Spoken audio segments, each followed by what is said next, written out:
Have you ever had someone call and wanting to list a piece of vacant land, but something just didn't feel right? I'm Joe Durand, a land and ranch man. I've personally had this scam attempt on me multiple times. This isn't just a warning for realtors.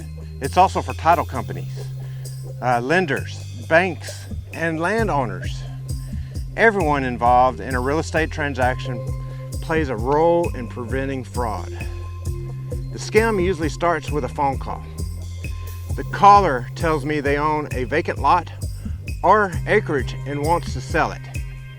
They ask the normal questions about commissions, pricing, and the listing process. But then one question stands out. How fast can you get it listed? The emphasis is almost always on speed. As the conversation continues, I begin to look for inconsistencies. The phone number often provides little useful information when researched and appears to be an internet-based or a voice-over IP number. The caller's knowledge of the property may be limited, or their story doesn't seem consistent with the ownership records. If I request identification, they may quickly provide that appears to be a government issue ID. At first glance, it looks legit, but a convincing fake ID can be created with today's technology. That's why identification should always be independently verified when something doesn't add up. As a professional real estate photographer and drone pilot, one of the first things I want to do is visit the property and create a high-quality marketing video.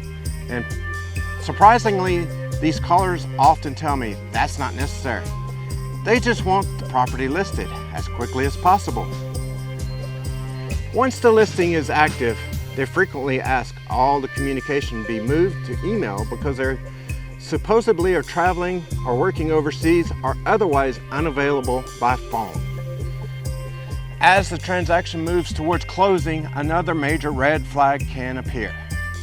They may insist on using a title company of their choosing instead of trusted local title companies that regularly handles transactions in the area.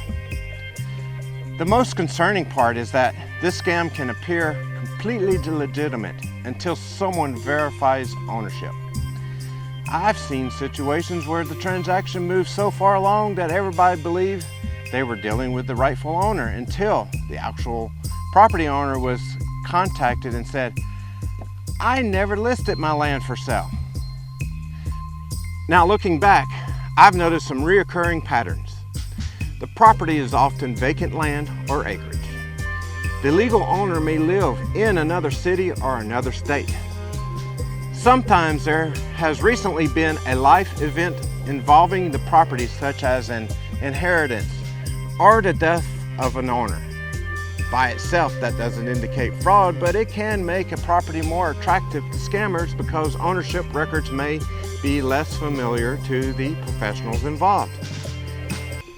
Now, none of these warning signs alone prove fraud, but when several of them appear together, pressure to move quickly, inconsistent information, questionable identification, reluctant to communicate by phone, and requesting to use unfamiliar service providers, it's time to slow the process down and verify everything. Fraud succeeds when everyone assumes someone else has already verified the facts.